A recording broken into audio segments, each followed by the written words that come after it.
With college football season coming up, I want to take a look back at the career of one of the most versatile players in college football history, Lynn Bowden at Kentucky.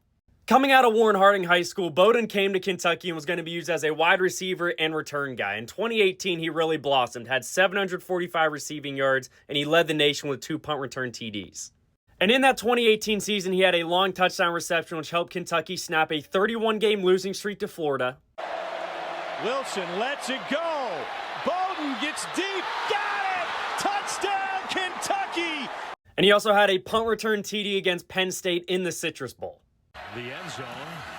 The punt with Lynn Bowden near the midfield line. Backs up a little bit. He's got some room to return this one. And very dangerous in the open field. What a move. Bowden trying to get to that corner. He does! To the 10. Touchdown! That punt return TD against Penn State was the first that the Nittany Lions had given up in 6 years.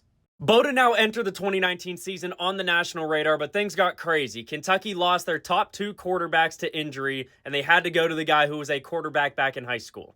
And man, did things get crazy when they made that switch. He led Kentucky to a 6-2 record while throwing for just over 400 yards, but rushing for almost 1,500 on the ground in 13 touchdowns.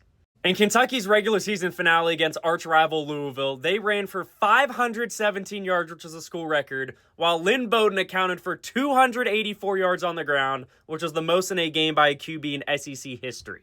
But the game to remember in his college career was his final one, the Belk Bowl against Virginia Tech. Tempers flared pregame, and then Bowden did this during the game. Not only did he have that long touchdown run, he led the Wildcats down the field and actually threw the game-winning touchdown pass in the final seconds. In that Belk Bowl, Bowden ran for 233 yards, which set an NCAA bowl game record for rushing yards by a quarterback, breaking an old record held by Johnny Manziel. And how often do you see this at the college level? Bowden ended his college career with over 1,500 rushing yards, 1,300 receiving yards, almost 500 passing yards, and 22 TDs. In that 2019 season, Bowden led all SEC rushers, averaging over 8 yards per carry, which was more than 1.5 yards better than the second-place guy, Clyde Edwards-Helaire. And he also just missed out on Cam Newton's single-season rushing yards record by an SEC QB by 5 yards while playing 6 less games. Simply one of the most incredible athletes in college football history, Lynn Bowden's time at Kentucky was one to remember.